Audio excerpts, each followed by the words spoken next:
em nome de Jesus. Amém e amém. Amém.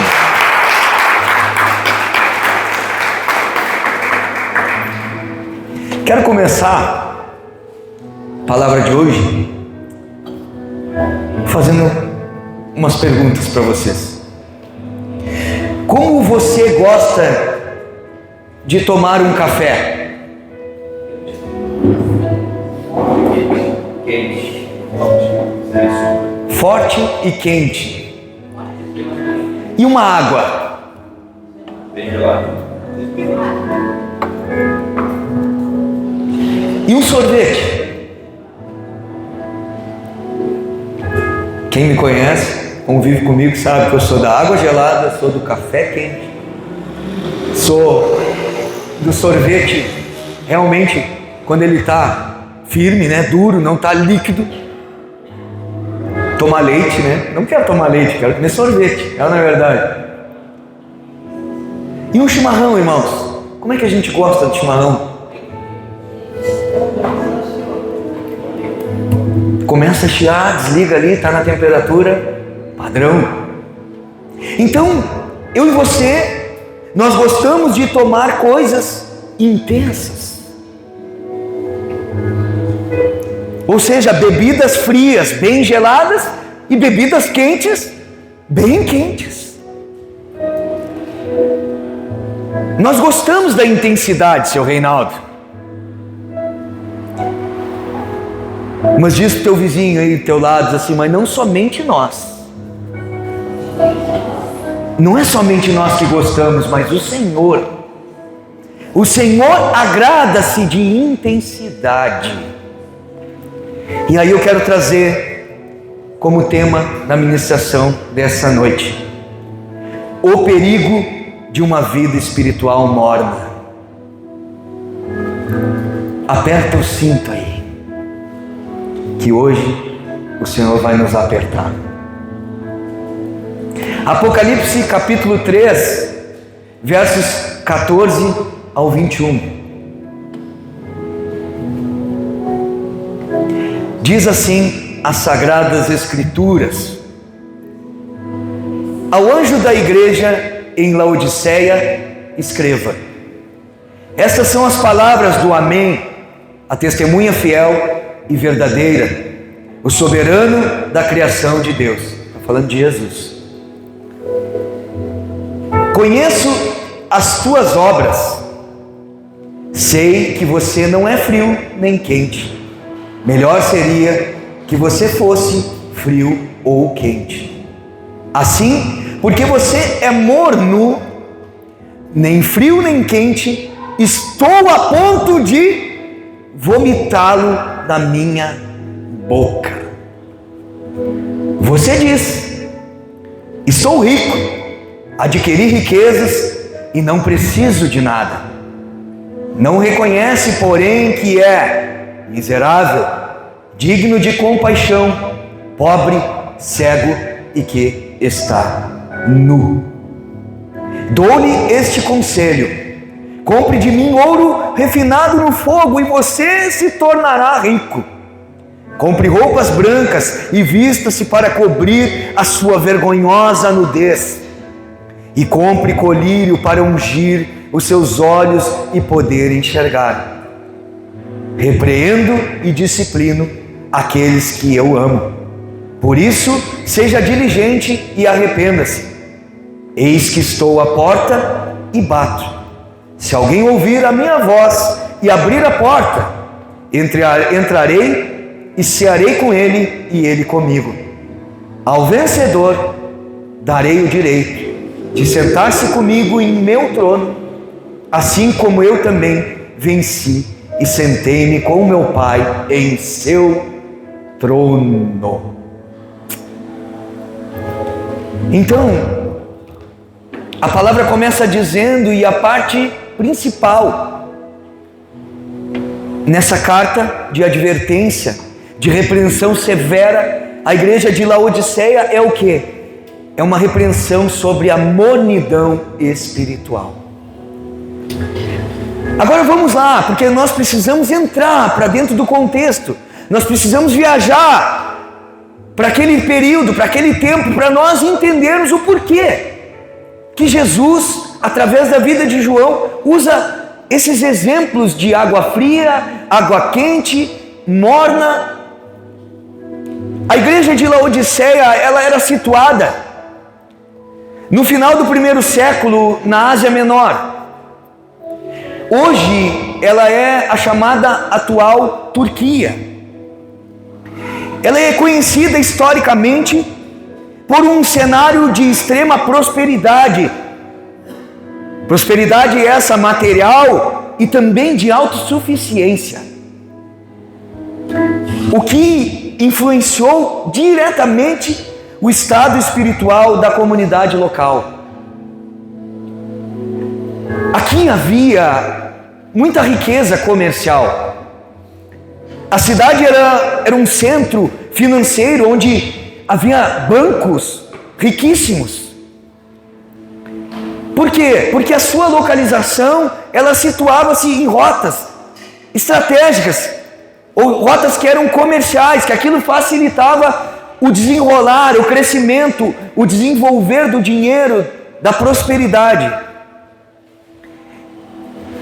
Essa cidade ela era tão abastada que após um terremoto que veio e devastou a cidade, em 60 depois de Cristo, os moradores que ali residiam, eles recusaram a ajuda financeira do Império Romano. E eles mesmos, dos seus próprios, pela sua própria provisão, pela sua própria renda, pela sua prosperidade, eles reconstruíram a cidade com seus próprios recursos. Essa cidade ela era famosa também pela indústria têxtil. Aqui, que nem nós temos em Santa Catarina, a região ali de Brusque. Semelhantemente, essa cidade também ela era muito forte nessa área têxtil. O que é têxtil? Vestuário, roupas. E lá eles desenvolviam uma produção de uma lã negra, uma lã preta, macia e que era muito cara. E isso era o que ditava a moda da época e o que gerava grande lucro. As pessoas estavam em busca do preto, porque todo mundo tinha o branco. Tinham roupas mais com tons pastéis, mas não o preto. Então a cidade de Laodiceia ainda abrigava uma renomada escola médica. Uma escola médica essa especializada em oftalmologia. Então ela era conhecida pela produção de um colírio frígio, um colírio importado, ou melhor, que era exportado, para todo o mundo antigo. Então isso trazia prosperidade, notoriedade para essa cidade e trazia autossuficiência. Mas diante de tantas qualidades e de tantas coisas que realmente eram positivas, havia uma em destaque. Havia um grande problema. O problema estava com a água que abastecia a cidade. Diferentemente de cidades vizinhas, naquela época que existia a cidade de Hierápolis. Essa cidade ela era abastecida por águas quentes, conhecida como águas termais. Aqui nós temos no Rio Grande do Sul os lugares que têm águas quentes, águas termais. E essas águas elas curavam pessoas, elas serviam de tratamento para pessoas com enfermidades. Então nós temos Hierápolis com águas termais quentes, ou seja, muito quentes. Mas também nós tínhamos próximo à cidade Laodiceia, nós tínhamos a cidade de Colossos, que é a de Colossenses. Essa cidade de Colossos, ela era conhecida por suas águas frias. Águas frias essas, Diego, que traziam refrigério. E trazendo refrigério também saciava a sede de todo aquele que tomava desta água. Mas já a água que abastecia Laodiceia, ela era conduzida por arquedutos ou tubos, ou dutos, como você queira chamar, que traziam aquela água de fontes termais distantes, ao ponto dessas águas elas andarem em torno de 8 a 10 quilômetros dentro dos canos, e ela perder a sua intensidade por causa da distância. Saía quente de lá, mas ela começava a ficar morna. Saía fria de lá, mas ela chegava morna. E além disso, não era só a questão da mornidão por causa de perder, no caso, a intensidade durante essa viagem que a água fazia, mas também porque tinha um alto teor de minerais que vinham misturados nessa água, que tornavam um sabor desagradável. E isso acabava causando o quê? As náuseas, a vontade de vomitar. Então essas águas, elas perdiam a intensidade. Por isso Jesus, ele usa essa característica local para repreender a igreja. Quantos de nós aqui já ouvimos falar desse texto? Não pode ser nem quente e nem frio. Ou melhor, tu não pode ser frio e nem morno, tem que ser quente. A gente entende na religiosidade dos nossos dias que o frio está errado, mas Jesus não está dizendo que o frio está errado. Agora você vai entender o porquê. Jesus usa essa característica para repreender essa igreja.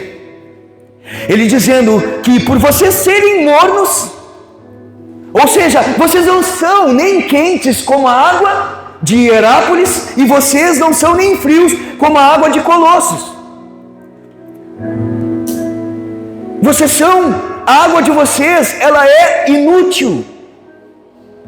A vida de vocês espiritualmente, ela é inútil, ela é desagradável.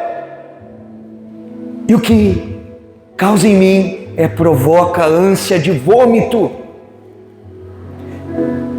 Agora pense comigo, quem é que já leu as cartas para as igrejas do Apocalipse? Todas elas, quem já leu? Se você não leu, pode ler, não vai te matar.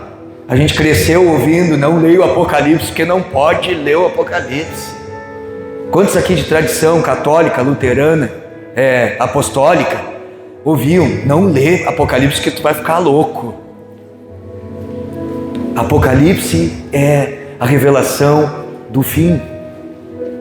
É o plano de Deus no seu cumprimento, onde nós sabemos o que irá acontecer, o que aconteceu na época, como aqui, porque toda a Escritura, ela aconteceu, irmãos.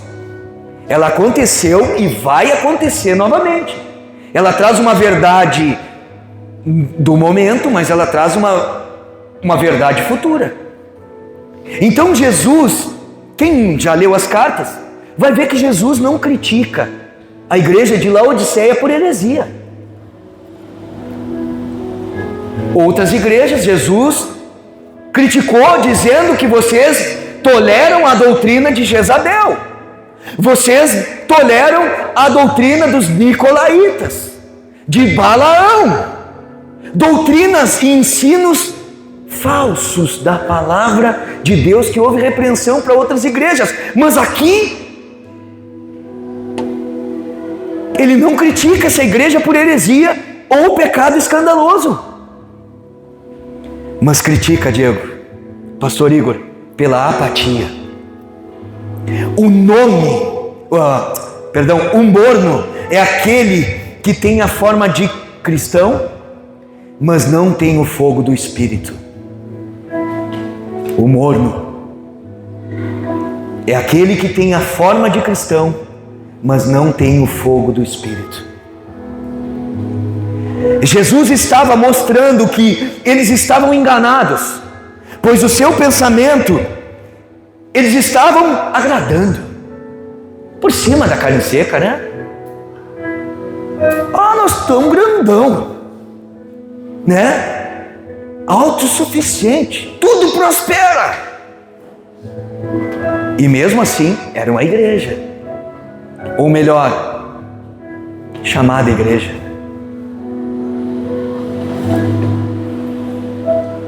E isso acabava tornando eles, Amanda, tornava eles arrogantes, pois eles eram abastados, estavam vivendo a ilusão de uma autossuficiência, ou seja, o conforto material cegou a necessidade espiritual.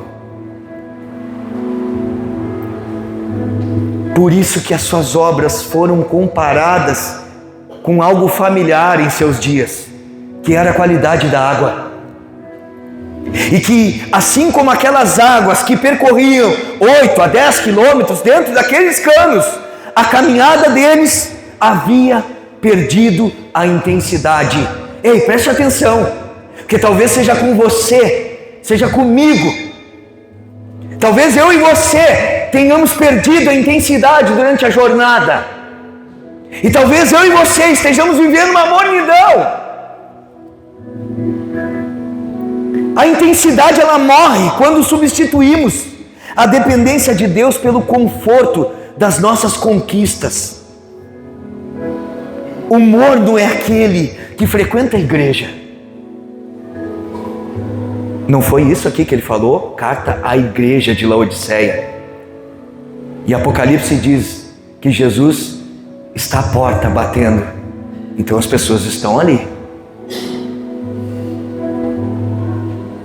Então o morno é aquele que frequenta a igreja, mas ele não tem fome. Ele não tem fome de Deus. Ele não tem sede da presença dessa água da vida que nos sacia. Por isso que Jesus, ele diz a eles: eu conheço as suas obras. Eu lendo isso, irmãos, eu fico assustado, porque isso precisa nos assustar. Tudo que fazemos é uma obra. Tudo aquilo que desenvolvemos é uma obra. Ou seja, o serviço, aquilo que nós nos ocupamos, aquilo que nós nos comprometemos. Repete comigo: Jesus conhece as nossas obras. Então o que é mornidão espiritual? É orar sem desejar. É orar com pressa. É orar por obrigação. É ler a palavra como obrigação. E aqui, irmãos, eu vou puxar o assado para cá, não para exaltar, mas agora para meter uma crítica sobre nós, que a gente tem que olhar para nós, né? Lá para fora, olhar para o programa do vizinho, olhar para as igrejas dos outros, a gente tem que olhar para nós. De nada adianta nós sermos uma igreja bíblica, uma igreja fiel às Escrituras, se nós não formos intensos em nossas vidas. De nada adianta um ensino que realmente é coerente com a verdade, se isso não traz o calor da presença dele, não traz o fogo do Espírito nos aquecendo para realmente sermos alguém que realmente corresponde a esse amor. Aleluia. Vai na internet e a gente vê um monte de videozinho das pessoas debochando, e muitos de nós às vezes debocham daquele Beyblade que fica girando no Espírito, daquela pessoa que vem e começa a orar em voz e com línguas estranhas e tal, e a gente critica, e a gente fala de tal coisa e diz como se a gente pudesse olhar para nós e ver realmente um fogo do Espírito em nós.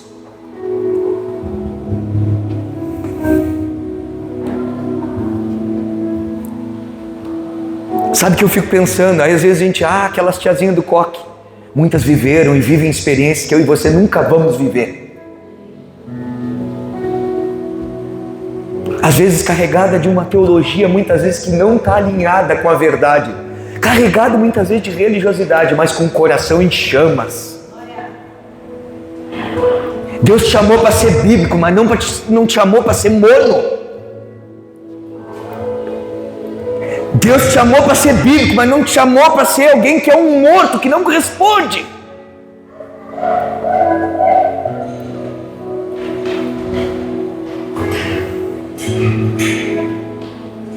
Nós somos mornos quando eu e você frequentamos a agenda da igreja, de qualquer jeito. Chega fumegando, não importa, chega atrasado, vai de qualquer forma, não se prepara, não tem um tempo de oração, não tem um tempo de ler a palavra, não tem um tempo para estar aos pés dele, chega aqui de qualquer jeito. Muitos de nós chegam numa correria que vai começar a realmente entrar na presença no sentido de entender o que está acontecendo quando está terminando o culto.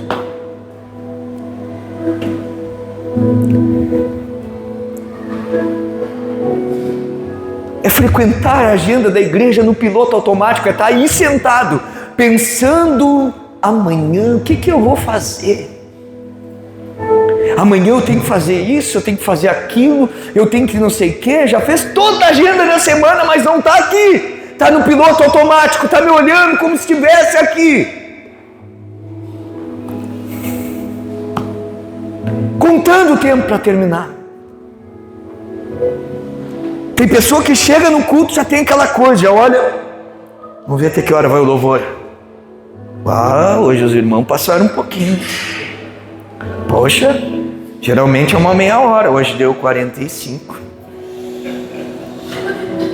O pastor se passou na palavra hoje. Demorou. Ainda diz, aquele homem gosta de falar. E é verdade, eu gosto.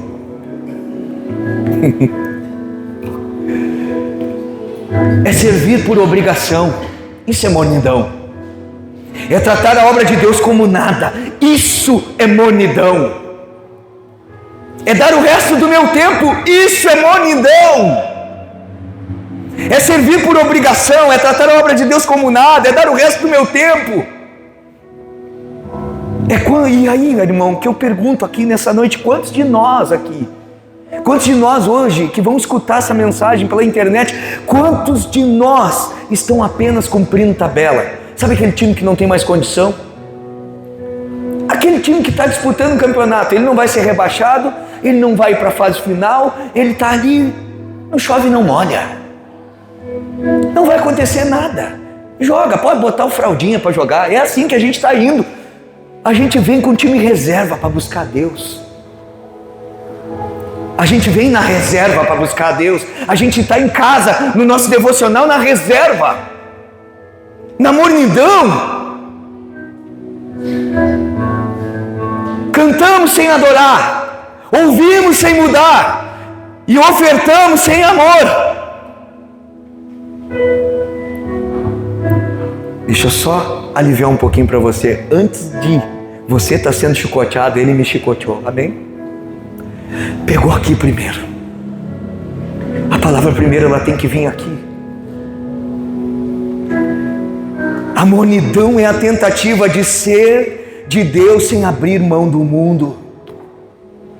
Pegou? A mornidão é a tentativa de ser de Deus sem abrir mão do mundo. Quantos de nós não querem? Querem Deus, mas querem do jeito morninho, né? Aquele feijãozinho, né? Aquele feijãozinho com arroz ali, bem, né? Ainda assim que o feijão e arroz alimenta, porque nem dá para dizer que é o feijão e arroz. Porque o feijão e arroz bem feitinho alimenta e muito. Então, qual é a consequência de uma vida assim? Qual é a consequência, eu te pergunto, que a Bíblia fala? Ser vomitado da boca do Senhor. Precisamos entender que a falta de intensidade no reino de Deus causa náuseas. Pois Deus não aceita corações divididos ou em cima do muro. O perigo, irmão, ele não é somente viver em pecado. É viver em pecado com a certeza de que tudo está bem. Quantos vivem? Quantos aí fora? Quantos que se dizem cristãos vivem no pecado, na prática dele, e está tudo bem? Jesus morreu por mim naquela cruz. derramou o seu sangue, a graça de Deus, a graça que pode se tornar uma desgraça para você e para mim. Porque aquele que não for achado com seu nome escrito no livro da vida não tem salvação. Aquele que não se arrepender, que realmente não se voltar para Deus, não tem salvação.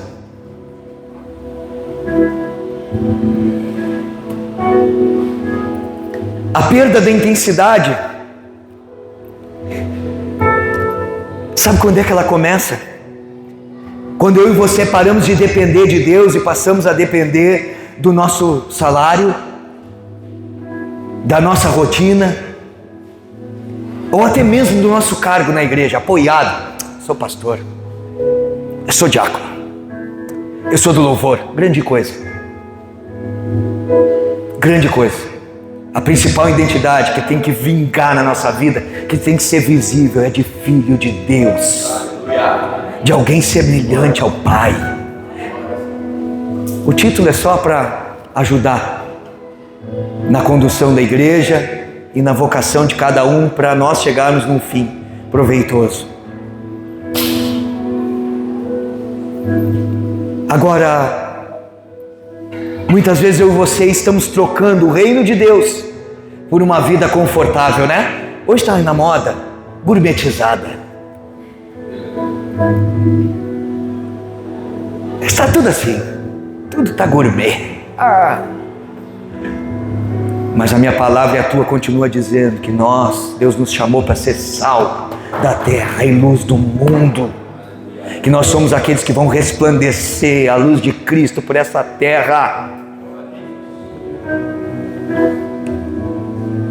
Uma vida confortável, gourmetizada, será que não é a tua? Será que não está confortável demais? Será que você não está muito apaixonado pelo mundo, pelo pecado, pelas coisas da terra? Mas eu quero dar uma boa notícia para vocês, porque não é só paulada. A notícia boa é que ainda dá tempo. Ainda dá tempo para recuperar a intensidade. Olha comigo o texto. Jesus oferece 3 remédios: o ouro refinado, versículo 17, ele diz assim, primeiramente: você diz, estou rico, adquiri riquezas e não preciso de nada. Então, o que ele está falando aqui? A igreja de Laodiceia, ela pensava ser rica, mas na realidade ela era digna de compaixão, porque era pobre, era cega e estava nu. Então, como alguém, preste atenção, sendo pobre, miserável, seria capaz de comprar ouro, de comprar vestes e remédios?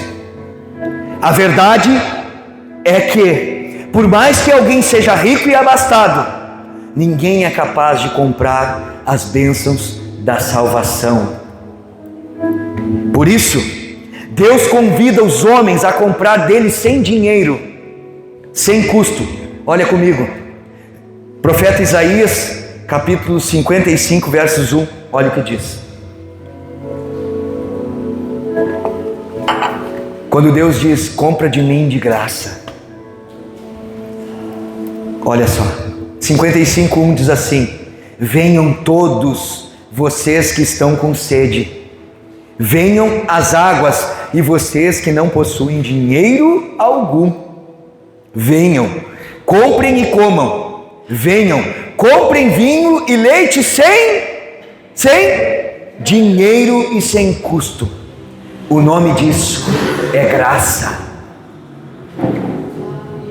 Venha e receba de Deus esses 3 remédios que vêm de graça para você. Jesus está chamando a voltar ao valor da fé provada e não da facilidade. Comprar ouro refinado, ele diz. Você sabe o que é isso? Refinado é que ele passa numa extração de caloria muito grande, muito intensa, que tira todas as impurezas que existem no ouro. Então é isso que ele está falando. Tenha uma fé verdadeira, provada, aprovada, busque uma fé em mim, realmente que seja intensa, que seja real. Aí ele diz, e oferece vestes brancas. Interessante, né? Que ele usa primeiramente, aqui ele fala do dinheiro, vem e compre de mim, né? Porque era uma cidade que era abastada, era uma cidade que tinha um comércio forte, tinha bancos, tinha indústrias, tinha uma questão relacionada à saúde muito forte. Agora ele oferece o quê? Vestes. O que eles produziam? Roupas, vestes. A indústria têxtil lá era muito forte. Agora Jesus disse assim, deixem o preto. Vocês estão apaixonados pelas vestes pretas que simbolizam a carnalidade, que simboliza a independência de Deus, ou seja, ela simboliza uma vida que não precisa que ninguém justifique vocês. Vocês andam nos seus atos, deixa eu oferecer para vocês. Agora, venham e peguem vestes brancas. Jesus está fazendo um trocadilho ao orgulho pela indústria têxtil, o orgulho de produzir roupas mundanas. Jesus oferece vestes brancas, que significa recuperar a santidade que se perdeu na mistura com o mundo. É se vestir da justiça de Cristo, é abandonar a justiça própria. E aqui eu vou trazer para o nosso contexto de época. Quem são os maiores modeladores hoje? Os designers da moda, sabe quem são? Aqueles que perseguem o Evangelho. Aqueles que levantam bandeiras hoje no Brasil para defender uma minoria e que perseguem o Evangelho e os cristãos. Muitos deles têm ódio de nós. E eu não quero dissipar alguma coisa com relação a isso. Nós temos que ter amor sempre. Mas nós temos que ter amor pelas vestes santas e não pelas vestes que o mundo está oferecendo. Mulher se veste com decência, homem se veste com decência. Vai tentar comprar uma calça hoje, aí que não seja pegadinha aqui embaixo. É uma briga. Porque a tendência da moda é de alguém que quer realmente destacar o corpo.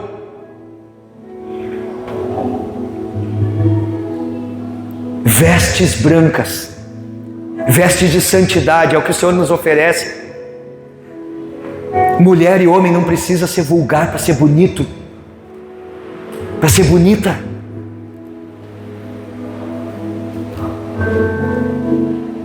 Aí depois ele oferece o colírio. Eles eram especialistas em oftalmologia, em fazer ali o tal do colírio, né? Esse colírio ajudar as pessoas a enxergarem melhor na sua vida natural.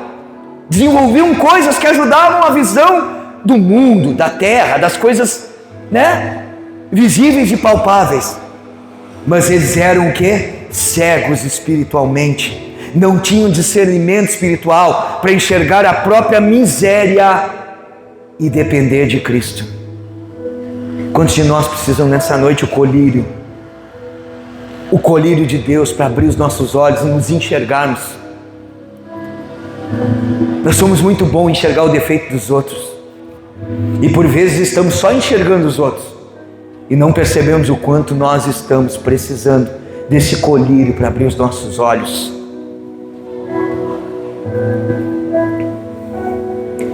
Cegos espiritualmente, não tinham discernimento espiritual para enxergar a própria miséria e depender de Deus. Cristo convida-os a voltar a enxergar a realidade espiritual acima da material. Agora vamos lá, eu acho muito interessante essa parte, versículo 20. Vamos ler juntos ali o versículo 20? 3:20. Vamos ler juntos? Eis que estou à porta e bato. Se alguém ouvir a minha voz e abrir a porta, entrarei e cearei com ele e ele comigo. O que diz lá em cima? Eis que estou. Quem está à porta está dentro ou está fora? Batendo. Esse versículo ele é frequentemente usado nas denominações, nas comunidades. Você que quer aceitar Jesus, Vem até aqui à frente. A palavra de Deus diz: eis que estou à porta e bato. Cabeção é a igreja que não está tendo relacionamento com Cristo, não é a pessoa que está lá fora. A carta às igrejas. Tudo no evangelho vira religião, irmãos. Vira coisas para ser repetidas. A gente usa essa prática, claro que todo mundo, a pessoa que realmente ela precisa se arrepender, confessar Jesus, mas ela não precisa vir aqui na frente. Ela não precisa de mim. Ela precisa do convencimento do Espírito Santo. Então é feito um apelo para aceitar Jesus. Agora, pasmem, que Jesus, ele está onde, Manu? Do lado de fora.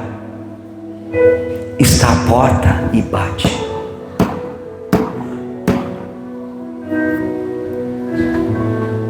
Ele está do lado de fora da sua própria igreja. Uma igreja que vive uma rotina religiosa, buscando por alguém que está do lado de fora. A maior tragédia de uma comunidade é viver o ativismo da fé, enquanto o autor da vida permanece do lado de fora, aguardando abrirmos a porta para ele entrar em sua própria casa. Isso é forte. E sabemos que Deus não habita em templos feitos por mãos humanas. Mas muitas vezes o lugar que Ele não está é o lugar onde Ele escolheu habitar, que é dentro do meu coração e do teu. Viemos para cá, enchemos esse lugar, cantamos louvor, glorificamos. E muitas vezes Jesus não está em muitos de nós. É uma reflexão profunda, pastor, de que podemos ter atividades religiosas sem a presença de Jesus. Mas o que é mais lindo no nosso Senhor é que, mesmo sendo dignos de serem vomitados, Jesus ainda está à porta. Ele não desistiu da igreja, Ele não desistiu de mim, Ele não desistiu de você, Ele está batendo.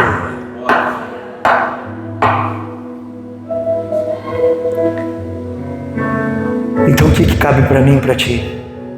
Abre a porta. Abre a porta do teu coração. Pois a intensidade ela volta quando ouvimos a voz dele e abrimos a porta.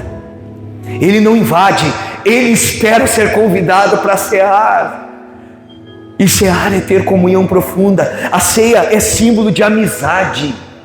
A ceia é símbolo de conversa, de renovo. A ceia, ela é símbolo de um ambiente onde Jesus restaura a intensidade através da intimidade.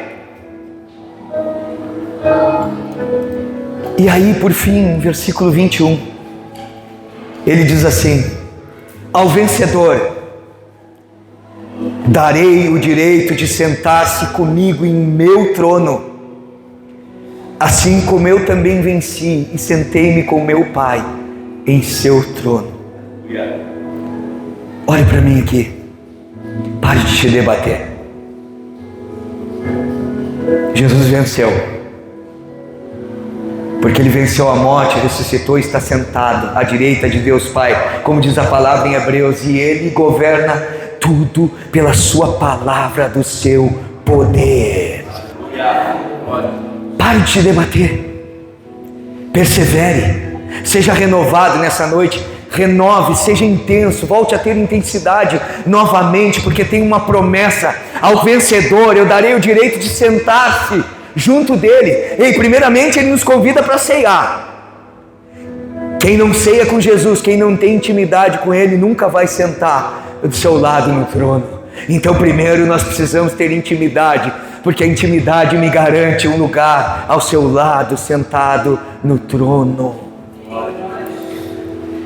Quem abrir desfrutará, quem abrir a porta desfrutará da intimidade, vai cear, e alcançará a vitória final, sentando-se com Ele no trono. E eu quero concluir aqui, que daqui, se eu for falar mais alguma coisa, é só para encher linguiça.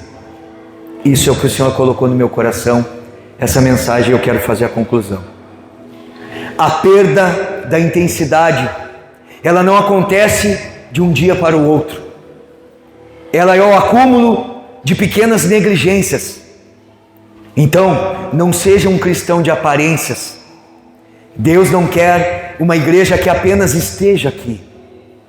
Ele quer uma igreja que arde por Ele. Ele quer, se você sente que o seu coração esfriou, que a oração virou um monólogo vazio e que o mundo parece mais interessante do que a Bíblia, hoje é o dia de você abrir a porta. Jesus te convida hoje a deixar a mornidão, a abrir a porta do coração e buscar um relacionamento real e fervoroso com Ele. Você vai ouvir a voz dele? Ou você está satisfeito com a sua própria autossuficiência e o seu conforto?